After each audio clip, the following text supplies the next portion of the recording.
ఒక ఊరిలో గోపి అనే వ్యక్తి ఉన్నాడు. వారి తల్లిదండ్రులు అతనిని కష్టపడి ఎంతో ప్రేమతో పెంచారు. కానీ అతను ఆకతాయిలతో కలిసి అల్లరి చిల్లరగా తిరుగుతూ అక్రమంగా జీవిస్తున్నాడు.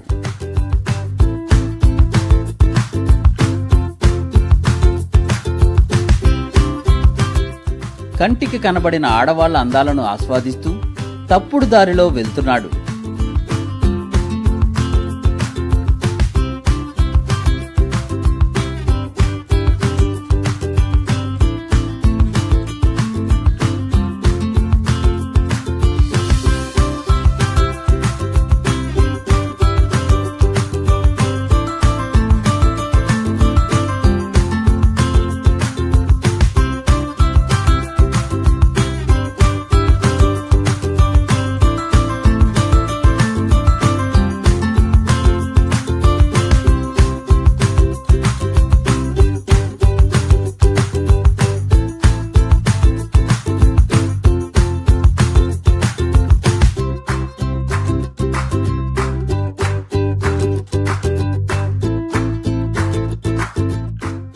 ఇలాగే హెచ్ఐవి ఉన్న స్త్రీతో అసురక్షిత సెక్స్లో పాల్గొనటం జరిగింది.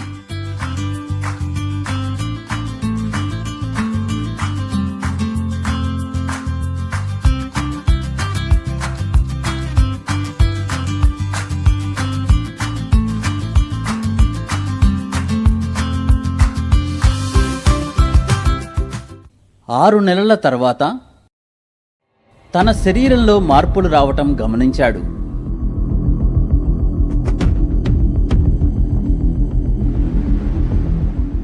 తను చేసిన పని గుర్తొచ్చి ఐసీటీసీ హాస్పిటల్కు వెళ్ళి చెక్ చేయించుకున్నాడు.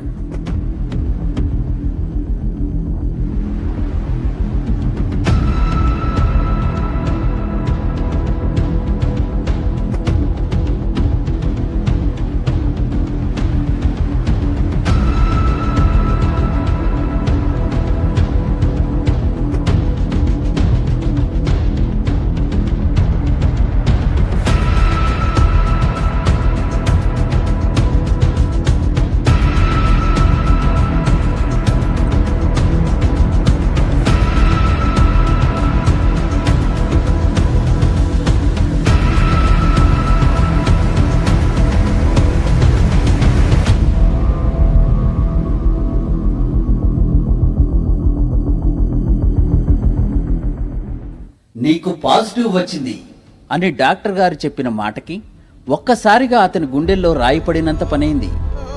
గట్టిగా ఏడ్చేశాడు.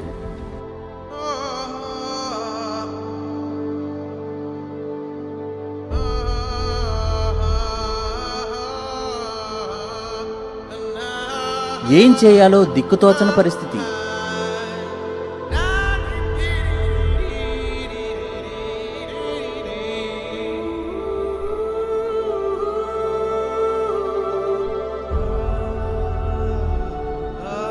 తను ఎంతగానో ప్రేమించే తన బంధువుల దగ్గరికి వెళ్లి పలకరించబోయాడు.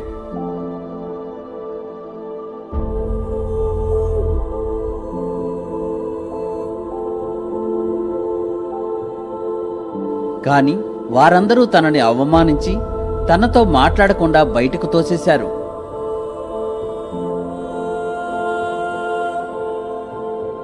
అక్కడి నుండి ఏం చేయాలో తెలియక దిక్కుతోచక నడుచుకుంటూ వస్తుంటే దారిలో తన స్నేహితులు కనపడటంతో వాళ్ల దగ్గరికి వెళ్ళి తిరిగి తిరిగి గొంతు ఆరిపోవటంతో వారిని నీళ్లు ఇవ్వమని బతిమాలాడు. కాని వారందరూ కూడా తనని చేదరించుకుని వాళ్ళు తాగుతున్న థమ్సప్ తన తలపై పోసి తనని అవమానించి వెళ్ళిపోయారు.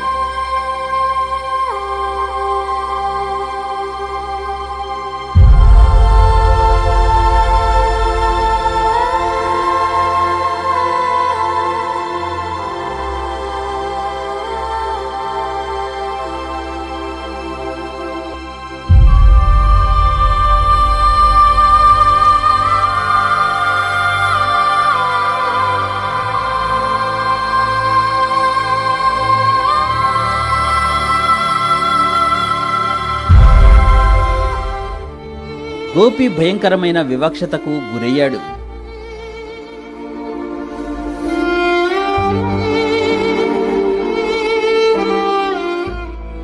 తన బాధ చూడలేని తల్లిదండ్రులు వివరాలు తెలుసుకుని చీరాల మహిళా మండలిని ఆశ్రయించారు.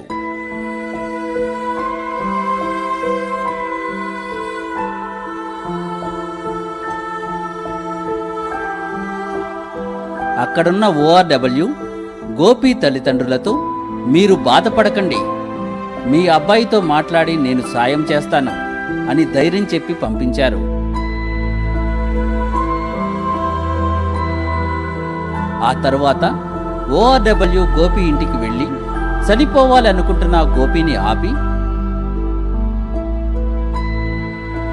ART సెంటర్కి తీసుకువెళ్ళి మరోసారి టెస్టులు చేయించి కౌన్సిలింగ్ ఇప్పించి అతనికి మనోధైర్యం నింపి మందులిచ్చి క్రమంగా వాడమని జాగ్రత్తలు చెప్పి పంపించారు. అప్పటి నుండి అతని జీవితకాలం సంతోషంగా గడిపేలా పొడిగించటం జరిగింది. కాబట్టి మిత్రులారా, యువతీ యువకులారా, క్షణికాల సుఖం కోసం మీ జీవితాన్ని నాశనం చేసుకోకండి. అసురక్షితమైన శృంగారం చేయకండి. మీ ఆరోగ్యం, మీ ఆయుష్ మీ చేతుల్లో